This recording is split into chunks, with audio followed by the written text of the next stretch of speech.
Hey everybody, welcome to Damn Fine Discussion. I'm here with the original Shin Hottie, Rapid Beaver. How you doing today, Beaver? Doing great. I do gotta say that Hati is going great. It is, as long as you pronounce it right. Yeah, As long as dude. you pronounce When I it saw that little in the Q&A, how do you pronounce it for a YouTuber? I was like, dang, is right. this for me? Yeah, everyone felt a little called out. Yeah. Yeah, for sure, for sure. Well, yeah, guys, welcome in. We've got some bit of a slower Damn Fine Discussion, but no less entertaining. Do not get my words misconstrued. Definitely a little quieter this time, but I'm excited to jump into what we do have to talk about because there is still quite a bit to think about since we last have talked to you all. So yeah, let's jump right in. Shin Hati. Uh, let's get to Beaver's first impressions here, and I'll follow up. So when her kit reveal came around, Arnold, of course, doing his whole you gotta try and beat the algorithm and make something catchy as a title, For sure. said, Shin Hati, the best plug and play character ever, or whatever it was. And Yeah. like she had a Clickbait ton USA. and she had tons of call outs. So like it made sense to say it that way Yeah. because she had like purge call outs, she had Purge callouts. Yeah. all kinds of characters, mercenaries, and so many things. Ufus. Yeah, and so like it looked really good as a good plug and play. But once we got into the nitty gritty and the testing, she's looking more Fair. yeah, like she has a couple homes. She's you put it a good way. We were talking about this briefly before. Kind of Padawan Obi-Wan level, where it's like, yeah, I can fit in a couple teams, but it's nothing to like Not my home. and be like, yeah, it doesn't quite have a home yet. And so I think once we see Marok and going into Balin, I think she's going to have a great home. But for now, she's just kind of lackluster, which is a little sad because a lot of people were excited for this character because, well, she's hot Ahsoka tea. characters. Yeah. I mean, no, because she's an Ahsoka. Yeah, that's why. Yeah, definitely. Yeah, I mean, I love the Balin villain arc they did with Ahsoka. Again, saw Ahsoka much later, I think, than most people. I tend to sometimes fall into the trap of, oh no, Swago's actually doing content for this, so I need to watch it before I get too spoiled. Some shows more than others, as I still haven't finished Acolyte. But so wait, how recent did you watch Ahsoka? So I watched Ahsoka, I want to say a little. So we started it right before they announced everything. So I think that was, what was that, June? Maybe. Okay. Well, July. We'll come back to this. I want to at the very end when we talk about our what we've consumed recently. I want to hear your opening thoughts because honestly we haven't talked about this. So we'll put that at the end. It's a little surprise for everybody. But yeah, so yeah, my opinion was I definitely came in with like a lot lower expectations, and I think my expectations were met. It's an attacker. How good is the damage before we have to worry about all the synergies? Because it's a good precedent for what it's going to look like once we get all the synergies and things ramp up even more. And you know, people were commenting like, yeah, she can hit on a good crit. She's knocking down 70k, 100k hits. And you know, she's taking down some fools. Now, yeah, is she revolutionizing any teams? No. She's just like how I feel Marok's going to be. I feel like Shin is, well, just like the bonus drop event, which we're going to get into in a second, is what team are they pushing? They're pushing Seer. You know, Seer leftover Ufus, it's what's on the event. It's that way for a reason. It's take all your leftover Ufus, throw them in the team, and Seer makes them decent. So I think that when you look at it that way, it's not bad. But yeah, no, she's not destroying the meta in any crazy way. And it's hard to argue to actually put it into a seer lineup because like crew is necessary to make sure that you don't have people insta killed out the gate. You know, the Fulcrum, does she do enough to beat out Fulcrum? I don't think she does for the damage. And so like it's hard to argue that she really has a home in any of the teams that she can fit in at the current moment.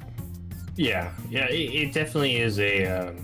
Again, people look at the meta and they look at their roster and they have to decide what's best for them. And if you're at the end game and you're you have plenty of UFUs to pick from, yeah, it's probably not going to end up on your list. But again, I think somebody like for me, for example, I don't have Inquisitors brought up yet. My guild's been my guild's passed requiring Reva really hard. We're working on Zepho and then Mommy Mandalore after that, which we're almost done with Zepho anyway. We've got I think 40 something people who have Zepho, so we're pretty much done. So we're probably gonna anyway. And I think most people are like, yeah, I'm gonna lock me Reva, and I've got no Inquisitors. She's just going on a Sirjunda team until I get Inquisitors up. So it's like, yeah, why not just throw Shin Hati in there? You know, it's what it's there for. Rey Scavenger, regular Kylo Ren, just take in your regular UFUs. But yeah, if you're going heavy Omicron, you've got a Malicos, you've got a Fulcrum built up, then yeah, I could see how it's a lot less value. Yeah. Yeah. But going anyway. into a lot less value. Oh, what a segue. That wasn't even planned. Oh, man. Let's talk about this bonus drop disappointment. Yeah, I feel like this one and the previous one actually had fairly low drops compared to the previous set of these that we did. Hi, Mark. I don't even remember the last one. Was it the Gungan one? Gungans, yeah. Oh, see, I actually farmed Gungans off of that, so that's probably why I don't remember the character. So the first couple of times we did it, it was based off of the Jedi Knight Cal Kestis requirements, and I felt like I got a solid amount. The Gungan one, I feel like was a little lower. It was pretty dang good for the Gungans themselves. I feel like you got a lot of shards for the Gungans, and I'm feeling the same way with this one. Like I've gotten almost 100 shards in Seer in the last 2 days. Okay, but good like for your baby dam. Good for my main account, actually. I don't have JKC. Oh, yeah? Yeah. Oh, that's right. I keep forgetting. Yeah, I had a hard, pass on that where I made videos where I was like, don't go for JKCK. I disagreed, but it's okay. That's okay. Well, the thing was, the reason that I was making the video was because people were coming to me and being like, I want to go for JKCK, and they didn't have any Jedi in their roster. No JML, no Jedi Knight Revan, or no Jedi Knight Luke. Yeah, like, why? And so I was like, no, I get it, it's a PP, but I'd steer clear until at least this point. And so that was kind of the point I made. And I didn't have JML till recently, and so now it's starting to look that way where it's like worth it for me. Hence the reason I'm going for it. But for sure. But yeah, no, the shards look good, but the Zeta drop rate is between 1 and 1.5% for most people. I'd call it a solid 1.25, but honestly, it's looking closer to 1% from the overall consensus. I hope you get luckier than I did. I was we were talking about it briefly before, and I hoarded about 4,000 something, probably around 4,500, and I got 57. So I was like, hey, it's 2.5 Zetas I didn't have before. I actually was able to apply a third one later today because of territory wars and the way like all the payouts came out. So like, hey, I mean, it's Zetas you didn't have, but yeah, it does feel a little lackluster. But hey, I'll take the Chirotechs on energy I was going to spend anyway. I'll take the Omegas on stuff I was going to spend anyway. And that's the thing is, don't look a gift horse in the mouth. This is obviously a great thing for players, regardless of players. Yeah, regardless. Like even if you're not at that point, and it's an Inquisitor that's going to be something that you're eventually going to farm. JKCK, which is the next natural step in guild farming.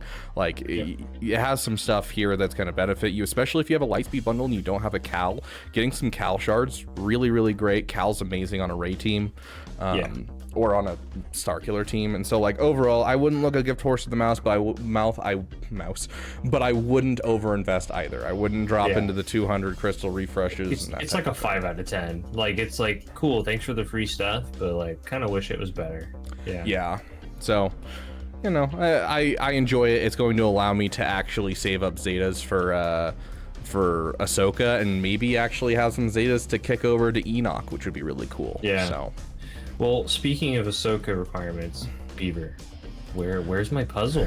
I know, right? You said, which means it had to happen. That we were gonna have a puzzle, dude. There's been nothing.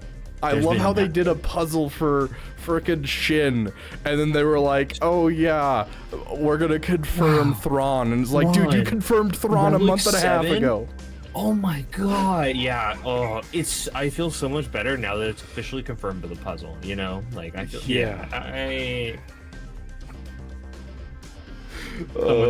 someone snapshot that later and put it on the damn Discord. Our faces. I'm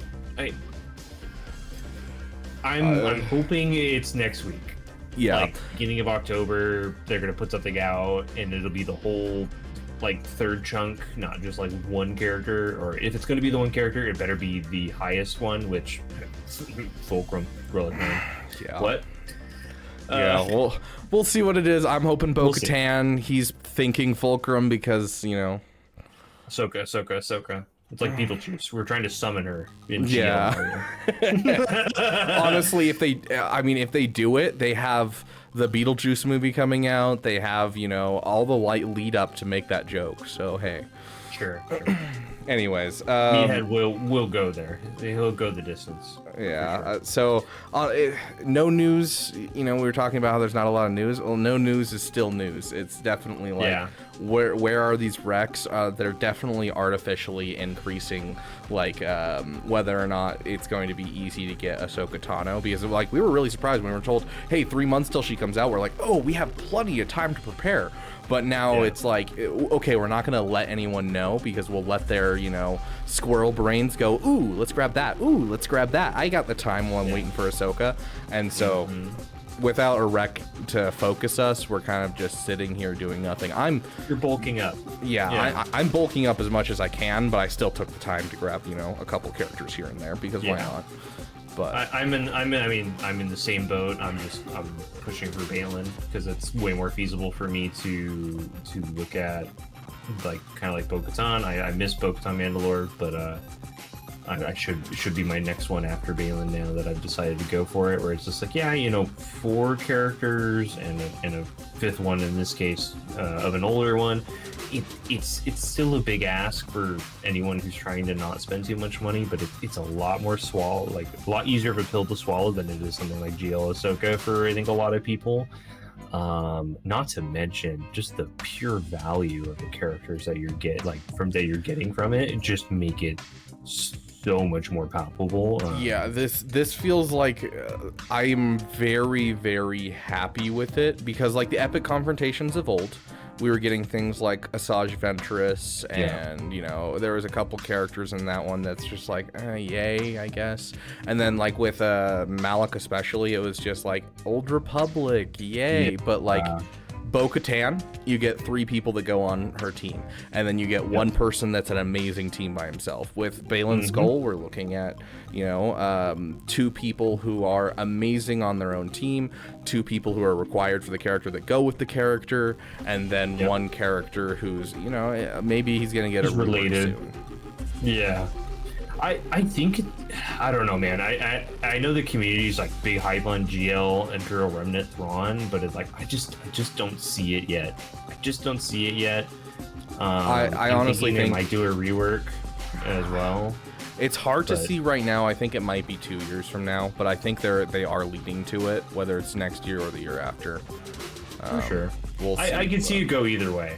Yeah. But again, it makes sense.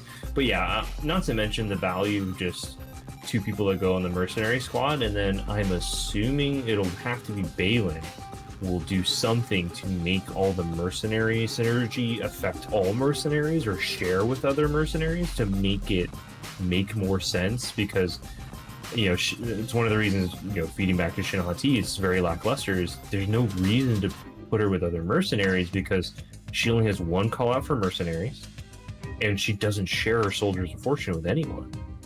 So unless Balin makes you know, all mercenaries gain the benefits of other mercenaries or something to that effect, so that if Marok comes with his own and then Balin has his own, or makes them share the other 2, maybe introduces some other mechanic to make it so it can spread through everything else, so then you have a reason to bring, all of a sudden Hondo Anaka has value, and then they mentioned to go for Afra, or we talked about it last time, the Q&A.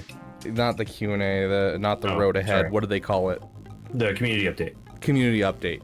Yes, the baby rode ahead. They talked about how each of them will have a specific buff, and Balin will kind of up the Soldier of Fortune a lot more. But then, depending on who you have as the 4th and 5th unit, you might have more on Marok versus more on Shin or more on Balin that would cause different buffs to fluctuate and be better. Sure. So I'm very curious how it's all going to end up. It sounds very technical from a kit standpoint, and unfortunately there's like 2 different types of kits that are very technical, and there's the ones that are super easy to understand and practice but hard to read, and then there's the vice versa where it's you know, and so like we'll see what this comes out to be. It could be super technical right now, but then once the kit comes out, I'm like, oh, I understand how this works completely. Like, you know, for sure, JKCK, or it could be something that's like, you know, just completely the theory crafting brain in me is really still like just spinning the gears of like, why, like Kyle Katarn, Cal, you know, these one other one I can't think of off the top of my head where like it made sense to make them mercenaries from a lore perspective, but it's like that there's nowhere in their kits haven't been updated, so like where is it going to benefit? You know, like where's the value going to come from? You know, like is he going to breathe life into Afra in a way that's never been done, or is it just kind of it's a nice little lore call out, and it's really only going to affect a couple? We'll see. We'll see. It's arguably the most meta shaping thing, and just in terms of faction, because then it's like, are you guys going to do a new assault battle for mercenaries only? Or are you going to do, you know, a galactic challenge for mercenaries? Probably. Yeah, and they did talk about, you know, at current moment, the only intention is to give these 3 characters mercenary synergy, but other leads may be adjusted in time and stuff like that. So, yeah, of course. The typical like we'll see if it's maybe we want to move the needle using it. Yeah, for sure. Yeah. Might get a rework of, you know, like Cad Bane's bounty hunter leadership or something.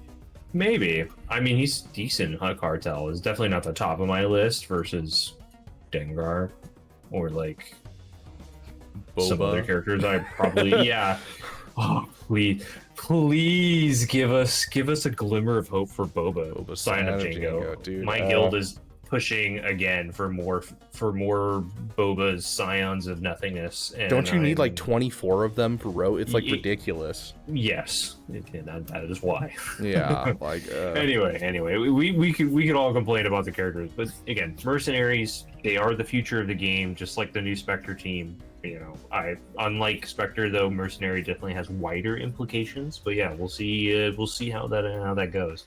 But Beaver, I think you have a guild shout out this week for us. Yeah, so we do a guild shout out, or we try to each time. We didn't have one last time, but we do have one for this time. So if you want your guild shouted out and you need people, throw it in the Discord or DM me and we can get you in here. Today we have the People's Guild is the name of the guild. I will have the link in the description for their Discord, so you can go ahead and join and get set up in there. This is a really interesting one. So they have an ad that they sent me and everything like we usually do, but I'll read the beginning of it. Did you miss out on the early days of Galaxy of Heroes and wish to go back and experience the challenges of the early game again without the pressure to farm specific optimal teams? Well, then this is the place for you. So the idea is that if you're a new player and you want to experience everything Galaxy of Heroes wants to offer, you don't want to skip out on going through the Rancor raid, going through the AAT raid, going through each of the raids, going through each of the territory battles, and play every single piece of content Galaxy of Heroes has to offer.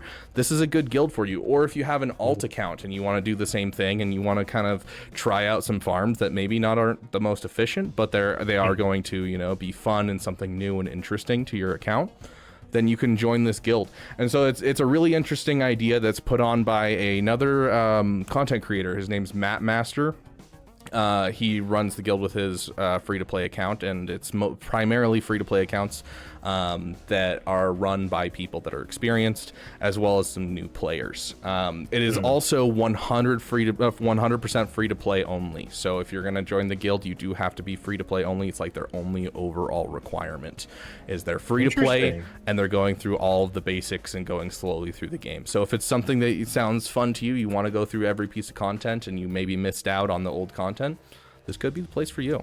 So wow, that's really different. Yeah, I know, right? It's a really interesting idea. It's they like don't archival almost. In a way. Yeah. And they don't have any requirements joining territory wars, so if you get busy, you don't have to worry about it too much. But yeah, they have plenty of spots open, and their link will be in the description. Even if you want to just go and join their Discord, check it out and see if it's for you. Go message some of the people there and talk to them. And yeah, I think it sounds like a good time. Yeah, guys. Hey. It's not every day you can go experience the Rancor raid. I think I only got like a month or two of that raid before they started pushing the new system. Yeah, I was a old account, so I played through all of it, and yeah, I actually really enjoyed playing through it. Nothing felt better than like getting my Darth Revan and going through the Rancor raid by myself for the first time and doing the whole thing by myself. I was like, oh yeah, I could finally solo the Rancor raid. It feels so good. That was me and SLKR going through Sith Triumphant raid, and I was able to snag that title, which I was like, man, I was able to get the title before it became a legacy raid. I was like, that felt good. Oh yeah, that felt really good. So it looks like a fun time. But going from there, we're gonna jump into our character highlight for today, and this is one that no one seems to have for it's just one of the least gotten characters in the game. Definitely. We're going through Wampa. Yes, actually no, not arguably, it is statistically proven, because I went and looked at Sogo.gg. It is the most applied Omicron in the game, and it's for a damn good reason. She's a beauty. Yeah. She's a beauty. Her textures need to be updated, but she's a beauty. She's tied with least amount of tags in the game, so that's kind of a fun bit. Dark side and attacker. Yeah, Wampa is fantastic, and everyone just got her, so I feel it's appropriate with the Lightspeed bundle and everything that we talk about her. And we don't have to shout at people to Relic 5 her at the minimum, so that's nice. Lightspeed bundles fix that problem now. Yeah, because like a lot of people would bring her to Relic 3 and be like, yeah, we're done. But no, you need the Relic 5. It's what allows you to basically do everything that she needs to do. If you want to bring her up farther, yes, it's a PP, it's a passion project, but like this is like bare minimum. Agreed. Though I see an upgrade that you need to apply still. What's this over here? Oh, the Zeta. So I mean, in your opinion, are both Zetas worth it? I think that this is an up for debate one. I know a lot of people will say yes. I think the second Zeta is kind of optional. If you want the full power of the character, I think you do need both Zetas. Like I know that this has made me lose a couple GACs because I've gone up against solo JMKs and I couldn't beat it because I didn't have the healing immunity. And I just didn't have enough time to ramp. And so I know it's caused me a loss or two over the time that I've had Wampa, but it hasn't been like a significant problem. And so if you really want everything out of Wampa, yes, drop both. But I think it's the Furious Foe Zeta can be skipped for as long as you need to, essentially. And in this current way of looking at things with Lightspeed bundles, I think it's going to be one of those dropped Zetas that's like you don't do it for a long time. Yeah. In the world of constantly hungry Zeta folks, it's probably not the most important Zeta in your roster by far. I mean, unless you consider the fact of, again, depending on where you are in the game, if you're in Chromium, if you're in Carbonite, you're in, those lower tiers of GAC, Wampa's a force to be reckoned with, and you want to talk about value. One character for the price of 5, instead of having the price of 5, it is more bang for your buck. It's Savage Jr., if you will. I mean, she's the precursor. She walked so that Savage could run. Or do his weird leap thing that deals a ton of damage in some cases and nothing in others. Exactly. Exactly. Yeah. So I mean, so we're talking about a GAC. How do people like to mod our Wampa Beast here? Yeah, so I've got here, it's pretty small, but I've got her meta set in general, which is 2 health sets and a tenacity set. This tenacity set is especially important, as well as the cross needs to be tenacity. Like, that is non-negotiable, because if you don't have at least 1 tenacity set and that cross, you could fall into this trap of Iden Versio can actually stun Wampa if she's fully statted out for potency. Yep. So it's just the bare minimum to make sure that you can solo every single team, and then the rest is just health percentage, health percentage, even over speed. Like, yes, put speed on her, give her some good speed, but like, honestly, if you have like 60 to 80 speed, you're still gonna do most of everything that she needs to do. Survive to ramp. That's the name of the game, for sure. So yeah, like, not necessarily one that you need to speed the crap out of, but as long as you have health mods and then that or the tenacity, that's what matters. What do you think would be ideal relic? I know sometimes we don't go over this, but I know 5 is like where you want her, but like, is she worth 7? Maybe even 8? Or by that time you probably shouldn't, because you're too high in GAC. I would love the excuse to high relic her.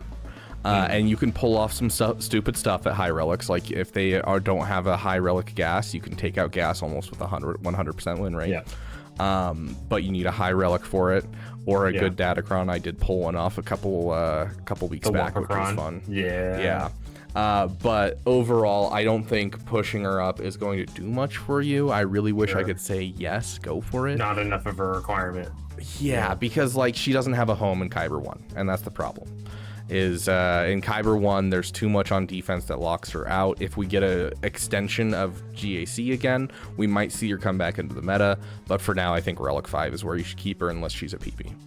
I wish they'd just add a Beskar and make Kyber even crazier than it is, to really push people to be more theory crafty than they have to be these days, but that's a topic for another time. I'll drop a really, really bad graphic, and we'll talk about how we fix Grand Arena next time. No. Yeah, that'll be fun. That'll be fun. But yeah, guys, Wampa, don't sleep on her, dude. Like, unless you're the one guy who's in Kyber 1 who can't use Wampa, I'm using her every GAC. Yeah, like I even in Kyber 2, I use her quite often. Kyber 3, use her quite often.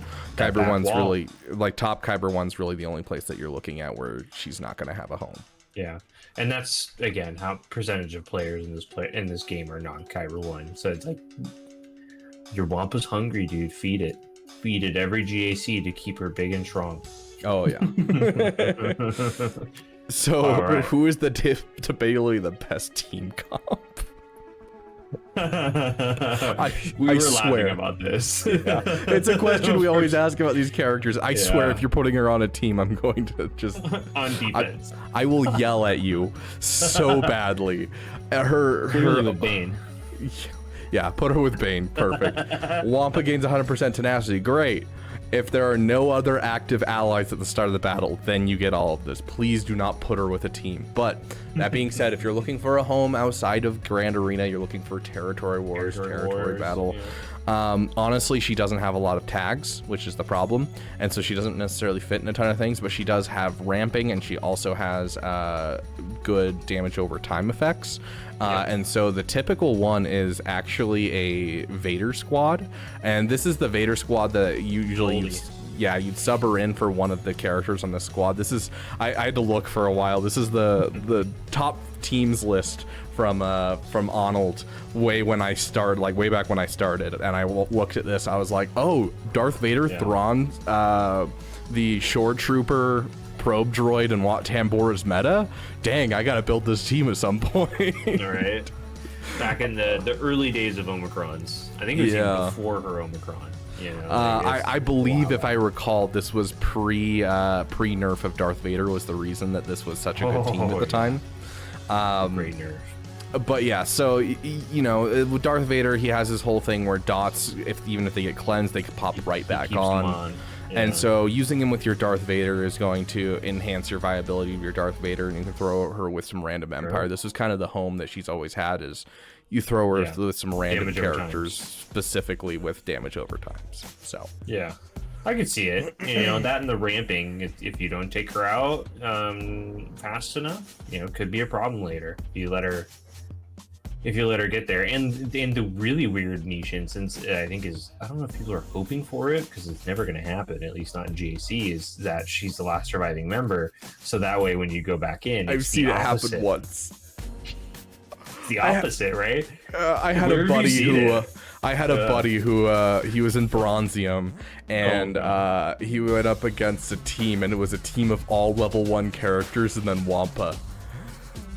And he's like, I can take this out no problem, and took in a team that was kind of garbage. And then the Wampa actually ended up soloing the characters, and so then she was alone. And so her Omicron's activated. Which it's at the start of the battle if she has no allies. And so essentially what you have to do is rely on your enemy not being smart enough to take out your Wampa, and just take out the other people and then die off at that point, and then coming in with another team. And so he lost his GAC because of this. It was he was telling me about it. I was laughing at his face so hard. That's some 5D chess if I've ever seen it. I ran into God, what was it? It was Vandor Chewie L3 and then a Relic 7 Dash Rendar for Profundity. And they had the Zetas to do the cheese, and it was just, you couldn't not kill L3 and or not get Vandor Chewie down fast enough, so then it was just constant revives. And I was sitting there like, I see what you're trying to do here. So it's just, you know, I brought enough, I think I was using a Jedi Cron or something, and I just had enough AoEs to just be like, eventually Vandor Chewie just dies. So then I was like, yeah, like, I see what you're doing here. It's almost like the Night Sister cheese, but dude, that's crazy. That's crazy. Yeah, entertaining for sure, entertaining. You will not make that mistake again. Yeah, not something to rely on. That's for sure. Yeah. I think I'm Wamped out. I think we've gone through all 3 songs. Womp. Oh, wow. That one. Ow, that one hurt me. Leave a comment on how many times Beaver's puns have hurt you on Damn Fine discussions. You could be entitled to compensation. That's a good one. All right, let's switch over to our next topic. Guys, fix your damn roster. Beaver, open us up here. Let us feel just a tenth of your pain with roster reviews. This one is actually not one I see too often, but it's one I saw multiple times this week, and it was painful to see, which is finishing your character unlocks.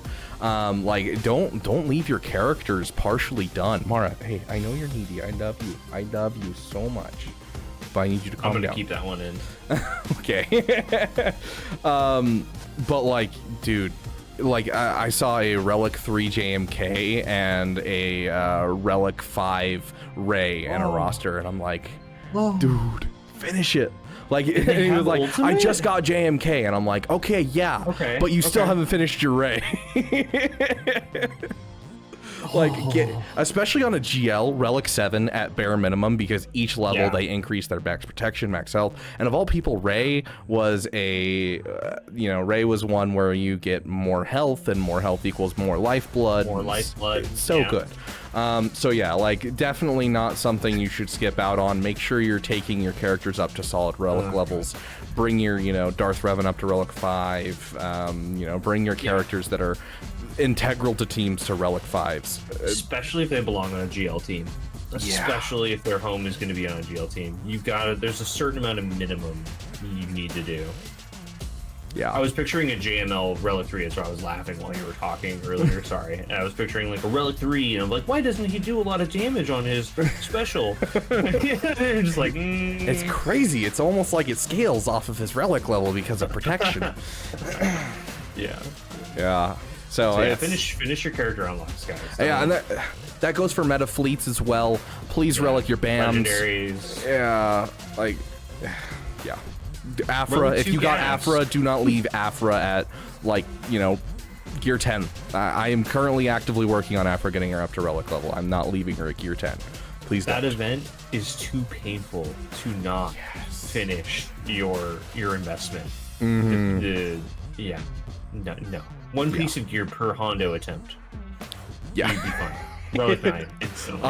Yeah, I was about to say, that's a Relic 9 right there if it's one piece of gear per Hondo attempt. Right. That's a little joke I like to throw in. But yeah, like, dude, meta fleets too, like we're saying, like, don't skimp out in the tanks. I know Lightspeed bundles made that, you know, a pain point, but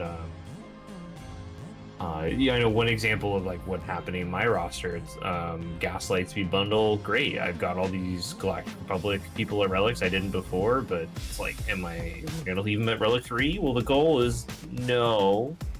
I need to get them to Relic 5 for Qui-Gon, for Padme, for Quadme, for all these other teams that could use Galactic Republic, right? But it's yeah, don't sleep on it, especially since pilots get the double dip.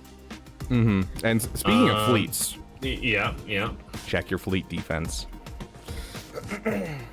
Stop leaving things that don't belong. Yeah. So if you have a completed fleet, please do not take the time and ruin your completed fleet. This has actually happened to me twice in the last week, where I've gone up against a Radis fleet and they put Clone Sergeant in the reinforcements, and Clone Sergeant for some reason has the highest priority in the game over any other reinforcement. And so, you know, it comes out first before comeuppance, and all of a sudden their comeuppance, you know, stealing banners and maybe nuking out my team turns into Clone Sergeant comes out and I end up with full banners. Yeah. And so, like, ends up going come downance. Yeah, exactly. Like, the difference between a 67 banner win and a 75 banner win is very large, and please don't give me that 75 banner win. That's the GAC. Yeah, that's the GAC maybe. So, and I'll admit, like, I even had a GAC opponent, I think like a season or two ago, messaged me, and we talked like team comms and what we used against like different new counters for like Gungans and things. And the guy was like, "Oh yeah, by the way, your Radis fleet is or not your resistance fleet is broken. Like this is not here." And I was like, "Oh, I forgot to put comeuppance because the season before I didn't have it 7-starred yet." And so something else was like messing with the reinforcement list, and I was like, I don't want to do that yet. So yeah, I got it done, and then I forgot to change my fleet. So double check them, guys. Just quickly run through them, and don't be afraid to look at, you know, what are the new counters, and maybe you need to switch the lineup. You know, for the longest time, I kept doing the normal executor defense, and I kept getting one shot by finalizers. And I've switched to the triple attacker, and now that I've relic summoned my BAM, and it's gotten me some more holds. So, you know, look at that, guys. Look at that. And if you need the whole ship priority thing is a documented thing. Ship priority does exist, so you do need to be careful on defense. If you need a thing for it, you can go to Damn Fine Graphics in our Discord, and it's right there. I have a graphic for you right there. Someone was so kind to produce it for me, and so I posted it there. And yeah, go take a look at it, because it really does influence your fleet a ton. Yeah, and the last one, you know, we're on topic of GAC, and this last one is just as important, guys. If you are struggling at your division of GAC, you really need to think about offense first. And I know that a lot of us, we get in the mindset of Ray equals defense. You know, there's almost never a time to pull her off. You know, consider where you are, and if you're doing really well, which if you're watching these damn fine videos, you probably are, and you know, you have to look at your GAC and say, am I struggling with too many teams because I don't have enough? And take them off offense, put something maybe not as important, consolidate a little bit, because that is going to push your defense. Thank you. You know, consolidate your defense to give yourself the offensive teams you need to full clear, because that overall is going to get you more wins. More wins means higher division. Higher division means more crystals. At the end of the day, you want to win so that you get more crystals. Now, obviously, I'm not sitting here telling you how to play your game and have fun, but if you're trying to be competitive, it's Fleet Arena, it's GAC and everything else kind of taking a weird. The raid actually is probably the second thing. But anyway, GAC, you want to win. Guys, focus on offense. Think about your teams. If you're struggling too much with new stuff, or you're punching up really hard, think about that. So look at your division, look how many zones you have to clear, and plan accordingly. 100%. Yeah, especially in this age of datacrons, like the meta's changing all the time. Some teams that are usually iron locked in, good defensive teams, they just fall apart if the wrong datacron sets out. It's like, well, goodbye for 3 months of viability on defense. So yeah, think about those things. Keep them in mind. 100%. Let's transfer into general Star Wars news like we usually do. Yeah, ready? There's nothing. Yeah, I got nothing. I don't know if you froze, but if you did, it was the perfect time. No, that was literally the just me staying as still as I could. Guys, he tricked me. Oh, he got me, guys. I'm the editor. I'm sure you guys know this, but guys, he's just. Oh my god. Okay. Yeah, there's not much happening in Star Wars. We kind of know, Skeleton Crew is coming, Mando and Grogu's being filmed. All this stuff is kind of in the works, but there's not really anything new that's announced or anything. Besides, surprise, Ubisoft, CEOs are disappointed in the performance of Outlaws. That was basically the only Star Wars news we had. Huge surprise. It's not news. Surprise Pikachu face. Yeah. I mean, the new Lego series came out. I haven't seen it. Yeah, I don't know. It's something. A lot of stuff is geared towards a different, we're a different audience. Guys, there's not a lot. There's not a lot, guys. Yeah. let us know in the comments what Star Wars news you've heard so that we can all catch up, because we can't find any. Yeah. To be fair, Star Wars stuff in general, though, we are doing our movie night this today, actually, of the when we post this video. It'll be tonight. We're going to be watching Andor episode 4, 5, and 6 for those who are members. We do member movie nights every other weekend, where we watch a show, and right now we're working our way through Andor. So we finished 1, 2, and 3 2 weeks back. This week we're doing 4, 5, and 6. So we're on the prison episodes. I'm so excited. It's one of my favorite arcs and everything. It's such a good. It's not prison. Oh, it's the heist. I just remembered it's the heist, not the prison. Oh, you're right. Dude, prison arc is after. What's hilarious is it doesn't matter what arc is in Andor. I'm excited, dude. Every set of 3 episodes is so good. Other than maybe the intro arc, which is a little slower than I'd like. The first 2 episodes are rough, and then the 3rd episode you're like, okay, I'm in. Yeah. And then the next 3 episodes you're like, oh, I am. I think it's here necessary, for the whole thing. I think it's necessary. It's a necessary evil, because again, Rogue One the movie, they really establish how Cassian's just kind of despicable. Yeah. But you don't really you get an idea of why. But in Andor, you really get to know why. It's interesting because you see the Empire and the Rebels as opposites of each other. But the Andor version of the Rebellion is it's a twisted mirror of the Empire versus being an opposite. And I love that. Luthen's speech, man. Can we get anything better than Luthen's speech, man? Oh, dude, his monologue is so good. It's so good. That's why we made a song out of it. But what about the Twitch guys, Beaver? Come on, I'm a Twitch subscriber. Give me my watch party. Very, very soon will the Twitch watch party start. There. Yeah, we're almost there. We've been streaming every single day on Twitch, so that way we can get there quicker. Not this one, but the next one should be open for everyone. I'm going to see if there's a way to get the Twitch guys in on Saturday regardless. But at current moment, it's just for the YouTube members. It'll be for the Twitch subscribers soon, though. I see you, Grax. I see you, Twitch chat. We will get what is ours. But no, love you, YouTube chat. Love you. I love all of you. I'm just a Twitch guy over here. Don't mind me.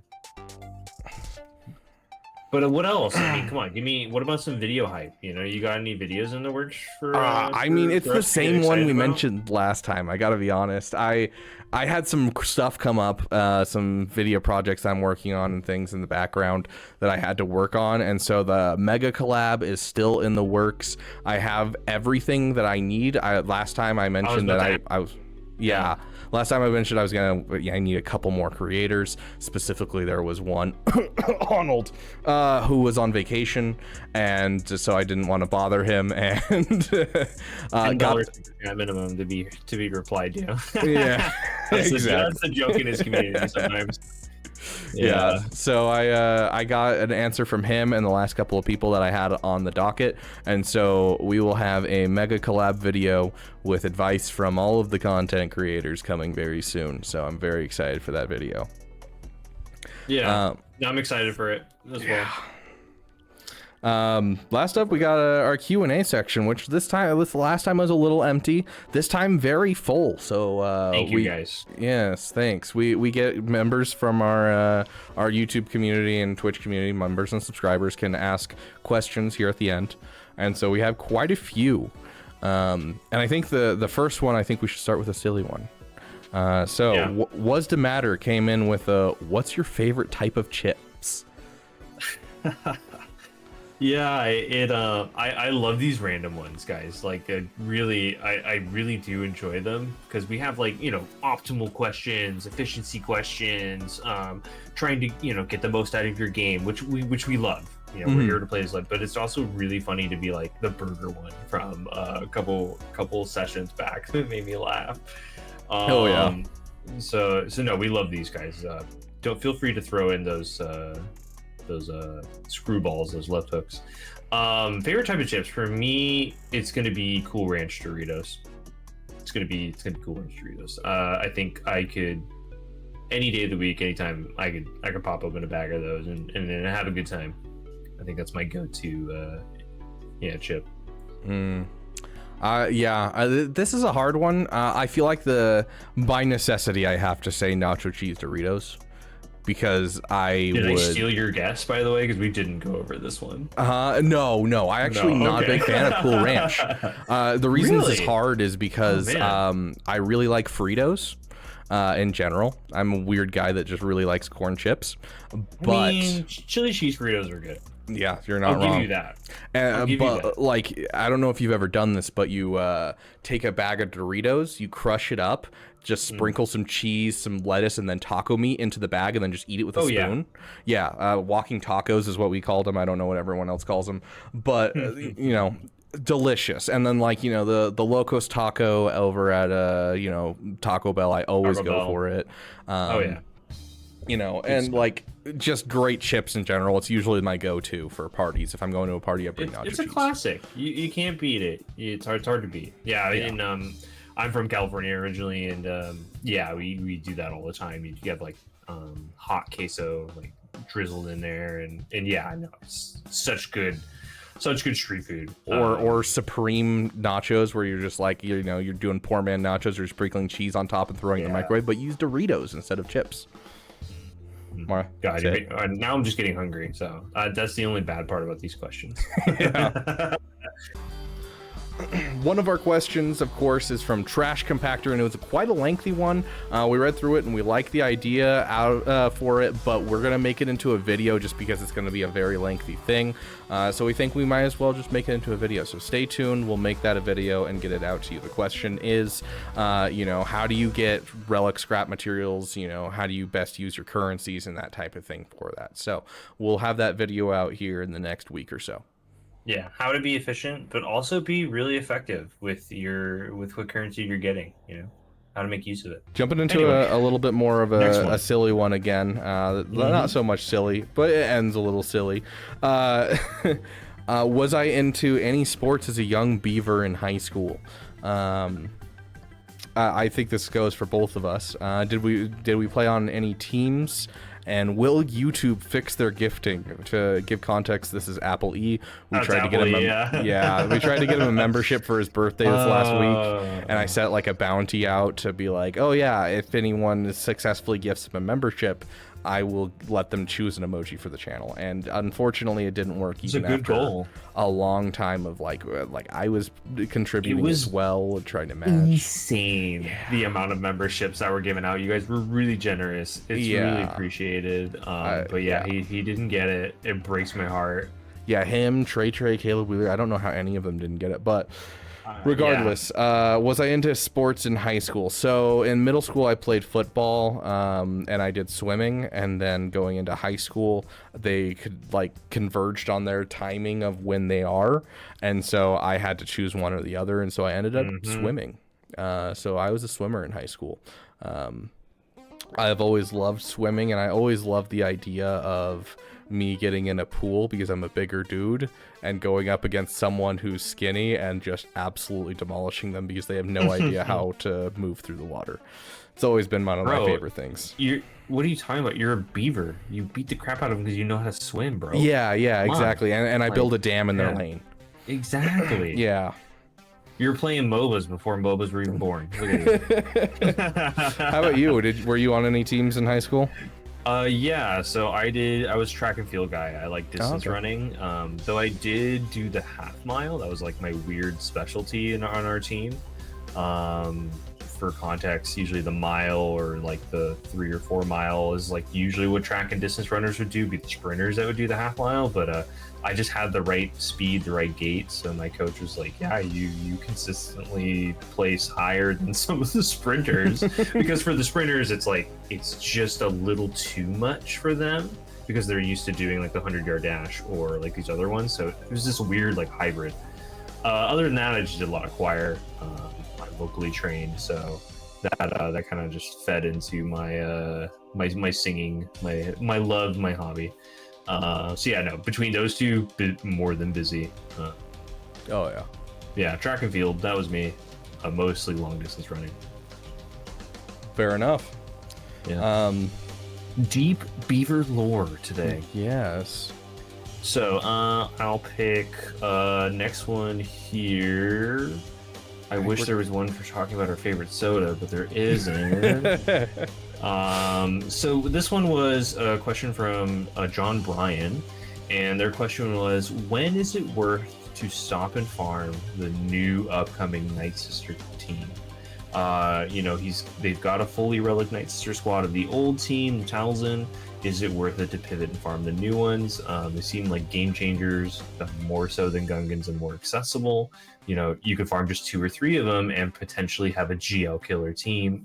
We wanted our opinion on that. Beaver, what are your thoughts? Without looking at their roster, obviously. I gotta pull an Arnold here and go, do you not watch my videos?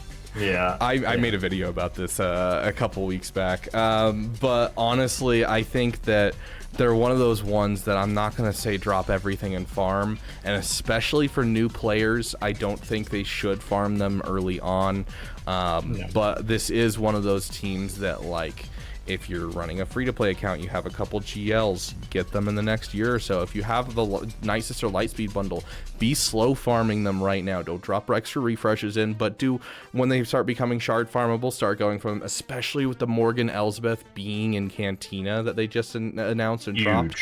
That's huge. It makes it so much easier to get her. And so that just means you're going to be slow farming the Great Mothers, which is fantastic.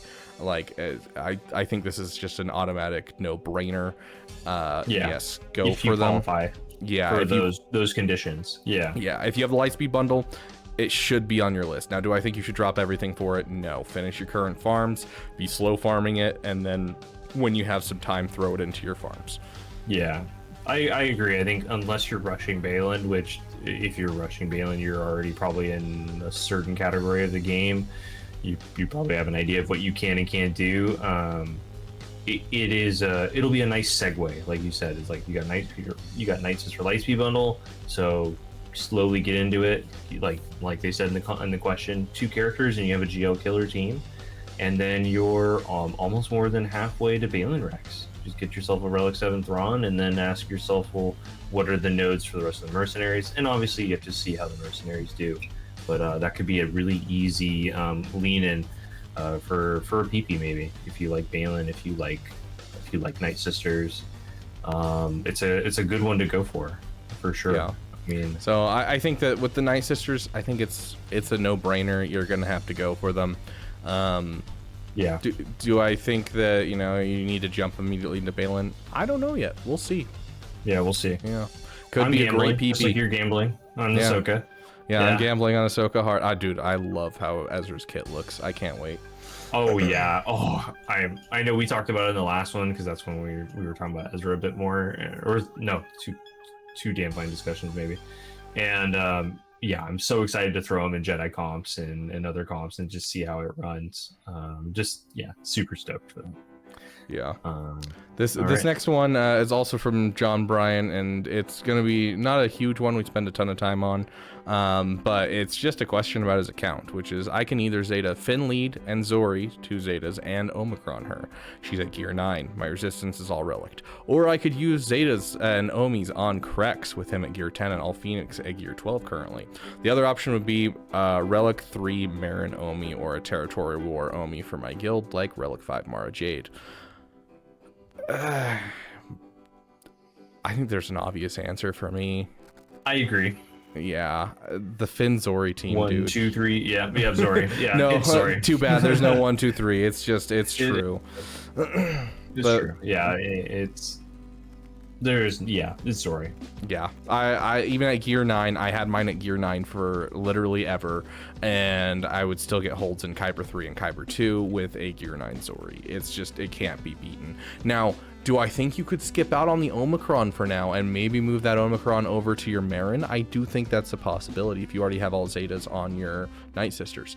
But, her Omicron does help significantly in keeping the turn meter train going choo-choo.